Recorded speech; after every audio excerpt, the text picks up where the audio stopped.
오늘은 구역공과 제8강입니다. 에스겔 성전 사비부 7번째 시간입니다. 제가 먼저 본문을 읽도록 하겠습니다. 에스겔 41장 12절 말씀. 서편 뜰 뒤에 건물이 있는데 광이 70척이요 장이 90척이며 그 사면 벽의 두께가 5척이더라. 아멘. 예, 오늘은 제8강 에스겔 성전 사비부 16번째부터 18번째에 대하여서 공부하도록 하겠습니다. 먼저 16번째 서편 뜰 뒤 건물 벽의 사비부입니다. 이 서편 뜰 뒤 건물 벽의 사비부 에스겔 41장 12절에 보면 서편 뜰 뒤에 건물이 있는데 광이 70척이요 장이 90척이며 사면 벽의 두께가 5척이더라. 여기에서 이 사면이 히브리어로 사비부입니다. 이곳은 골방 3면의 서쪽 구역 뒤에 있는 건물의 동서남북 사면에 벽이 둘러 있음을 나타내는 것인데 이 벽의 두께가 2.66m, 5척입니다. 우리가 성전 사면의 담이 6척이라는 것을 우리가 이미 배웠습니다. 성전 사면의 담은 3.192m. 3.192m라는 게 얼마나 두껍고 튼튼한 담인지 탱크가 지나가도 될 정도로 그렇게 튼튼한 담이다라고 하는 걸 우리가 전에 배웠는데요. 그러면 이 성전 사면담이 6척이지만 오늘 서편 뜰 뒤 건물의 담은 5척, 2.66m이기 때문에 이것은 성전 사면담보다는 이제 적은 수치지만 2.66m의 담이라는 것도 굉장히 두꺼운 담이라는 것을 알 수가 있습니다. 그래서 이 서편 뜰 뒤 건물을 이렇게 사면담 2.66m의 담이 둘러싸고 있는 것을 볼 수 있는데요. 한번 그림을 통해서 보겠습니다. 이 서편 뜰 뒤 건물 서쪽 구역 뒤에 건물이 바로 여기 이제 표시된 거 우리가 볼 수 있죠. 여기를 의미하는데 이게 서편 뜰 뒤에 건물 사면벽.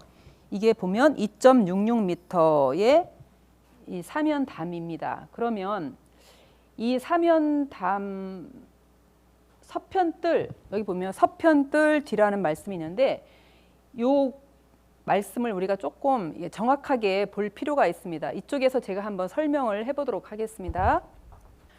여기 서편뜰 뒤에 건물이 어디를 의미하느냐라고 하는 것을 설명드리겠습니다. 여기서 서편뜰은 이 서편뜰의 뜰이라는 것은 기즈라라고 하는 것이죠. 기즈라. 우리가 바깥뜰, 안뜰에서 그 뜰은 하체르라는 거예요. 하체르. 그러니까 이 하체르와 이 서편뜰의 뜰의 기즈라하고는 원어가 다르듯이 다른 의미입니다. 서편뜰이라는 것은 서편구역이라는 말씀이죠. 그래서 이것은 에스겔 41장 10절을 보면 골방 3면에 그 20척의 뜰이 있다 이런 말씀을 하시죠. 그래서 골방 3면에 여기서는 북쪽 구역에 20척의 뜰, 이게 20척의 뜰이죠. 이게 20척.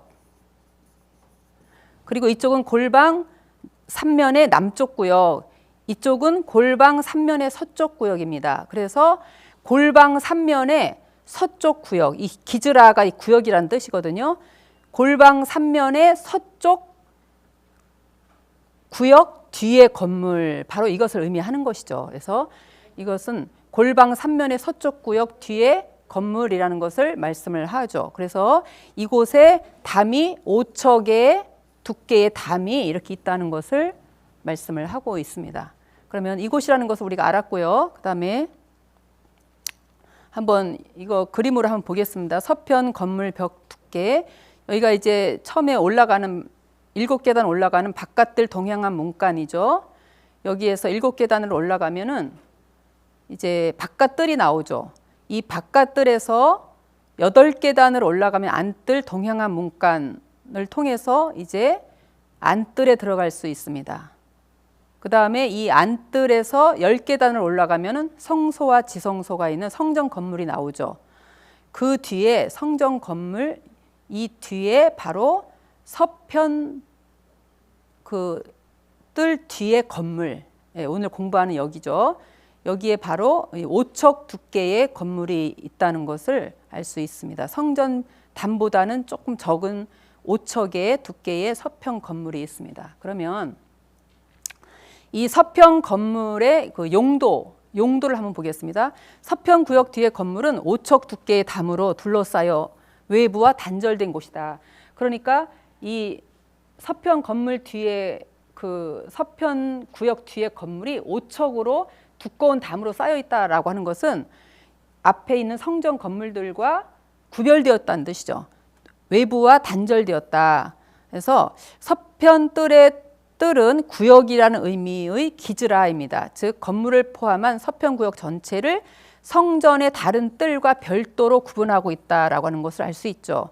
그래서 이 건물을 에스겔 성전 우리 구속사 시리즈에서는 서쪽 구역 뒤의 건물이다라고 말씀을 하셨죠. 이곳은 성전에서 나오는 용도는요. 성전에서 나오는 여러 가지 폐기물들을 성전 밖으로 내보내기 전에 보관하는 장소로 추정됩니다라고 했는데요.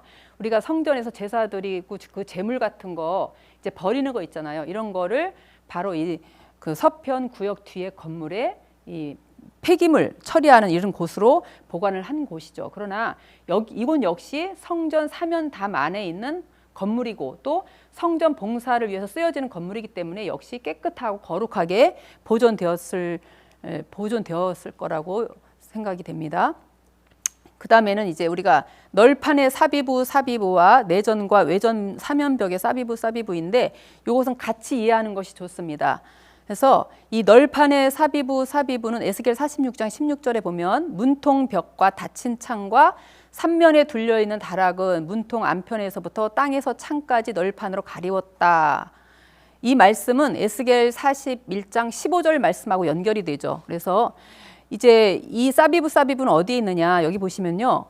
널판으로 가리웠다라고 있지만 이것은 원어에 보면 널판으로 가리웠다라는 표현 뒤에 세이프 에츠라는 표현 뒤에 바로 사비부가 들어 있습니다. 번역에는 한글 번역 성경에는 없지만 이 사비부가 원어에 있죠.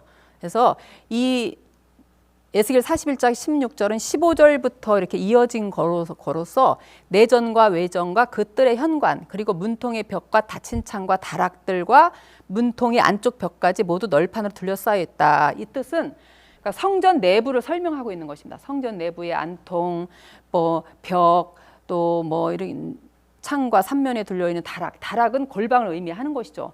이렇게 다 사비로 되어 있다는 것이고 이 내전과 외전의 사면 벽도 역시 사비부로 되어 있다는 것을 에스겔 41장 17절에서 말씀을 하고 있습니다. 그래서 여기에서 문통 위와 내전과 외전의 사면 벽 이것이 바로 사비부이죠. 그래서 이 내전과 외전 사면 벽도 완전히 그 널판으로 다 둘러 있어서 그 널판에는 그룹들과 종려나무가 이렇게 새겨져 있는 것을 볼 수 있습니다. 그러면 에스겔 성전에 한번 어떻게 그 내부가 널판으로 되어져 있는지 한번 그림을 통해서 보도록 할 건데요. 우선 그럼 에스겔 성전에 왜 이렇게 나무 널판으로 가득 차 있느냐 의미가 있겠죠. 바로 그것은 성전의 실체 대신 예수님을 의미한다는 겁니다. 이 나무 널판이라는 것은 예수님은 푸른 나무이다라고 말씀하셨죠. 그렇죠? 예수님은 푸른 나무. 그리고 예수님 자신이 성전이다라고 말씀하셨고 그 다음에 예수님은 베드로전서 2장 24절에 보면은 나무 십자가에 달리셨다라고 말씀하셨습니다. 그래서 에스겔 성전에 가득한 그 나무 널판의 모습은 바로 예수님을 상징한다라고 하는 것입니다. 그래서 우리가 이 사도 바울은 나는 십자가와 예수 그리스도 외에는 알지 아니하기로 작정했다 이런 말씀을 하셨죠. 그림으로 한번 보도록 하겠습니다.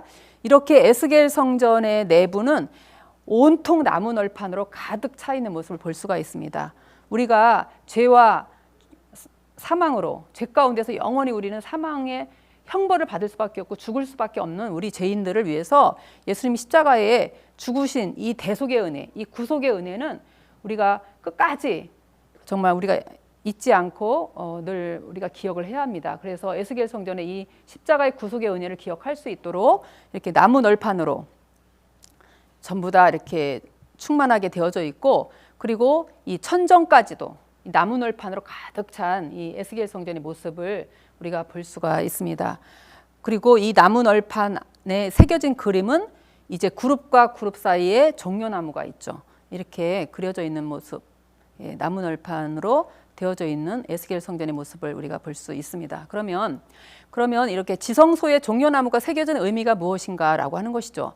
이 지성소에 종려나무가 새겨진 것은 무슨 의미가 있느냐? 그러면 그 레위기 25장 9절에 보면은 레위기 25장 9절에 보면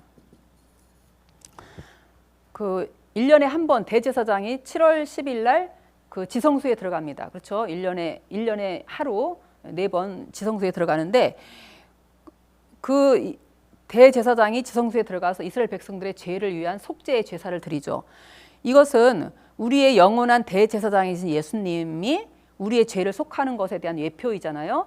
그런데 그 예수님이 다시 재림하심으로 말미암아 우리의 죄 문제가 완전하게 해결이 되는 거죠. 그래서 이 지성소는 재림의 최종적인 장소이다라고 말씀하셨습니다. 그러면 이 지성소에까지 종려나무가 새겨진 것은 우리에게 가르치고자 하는 그런 의미가 굉장히 크다는 것이죠. 왜냐하면 우리가 이런 재림에까지 우리가 주님을 만나고 우리가 이런 신앙의 완성을 위해서는 우리의 신앙이 종려나무와 같아야 된다는 것입니다. 종려나무는 뭡니까? 일반적인 나무들은 2, 3년이면 열매가 맺히지만 종려나무는 40년이 걸린다는 거예요. 40년. 그래서 우리의 신앙생활에는 뭡니까? 인내가 필요하다는 겁니다. 인내. 우리가 믿다가 낙심할 수 있는 상황이 우리 너무나 많이 있고 앞으로 올 여러 가지 어려움과 환난 이런 것들이 많이 있잖아요. 그러나 우리가 끝까지 승리하기 위해서는 인내가 필요합니다. 인내. 그렇죠. 그래서 야고보서 5장 7절 8절에서 보면은 우리가 주의 강림이 가까움으로 우리는 열매를 맺기까지 길이 참으라고 하셨죠. 그 다음에 다니엘서 12장 12절로 13절에 보면 말세 성도에게는 인내가 필요한데 기다려서 1335일까지 이르는 그 사람이 복이 있다라고 하셨습니다. 여기서 기다려서가 히브리어로 보면 하카라고 하는 뜻입니다. 하카라고 하는 히브리어인데 이것은 달라붙다, 부착하다 이런 뜻입니다. 달라붙다, 부착하다. 그러니까 우리가 하나님의 말씀에 달라붙어야 한다는 것인데 이 말씀은 신명기 4장 4절에 보면은 이 말씀이 있습니다. 신명기 4장 4절에 보면 너희가 여호와의 말씀에 달라붙어 있는 사람이 끝까지 가나안 땅에 우리가 그 여호수아와 갈렙까지 들어갈 수 있다라고 하는 사실을 우리에게 가르쳐 주고 있습니다. 우리 구역장님들 이렇게 하나님의 말씀에 언약의 말씀에 달라붙어서 끝까지 여호수아와 갈렙같이 가나안 땅 재림을 맞이하시는 저와 여러분 다 되시기를 바랍니다. 기도하겠습니다. 사랑의 아버지 진심으로 감사드립니다. 오늘도 우리 구역장님들 이렇게 이른 시간부터 하나님의 말씀을 배우고자 모였습니다. 아버지 하나님, 하나님께서 더욱더 우리 구역장님들에게 힘과 능력을 허락하여 주시옵시고 하늘의 지혜를 주시고 우리가 십자가의 사상으로 무장하여서 아버지 하나님 끝까지 종려나무와 같이 아버지 하나님 길이 참고 인내하여서 마지막 주의 재림을 맞이하는 끝까지 에스겔 성전에 아버지 남아서 에스겔 성전에 들어가기에 부족함이 없는 우리 모든 구역장님들과 우리 모든 구역 식구들 다 될 수 있도록 인도하여 주시옵소서. 모든 말씀 빌고 원할 때 거룩하신 예수님의 이름으로 기도드렸습니다. 아멘.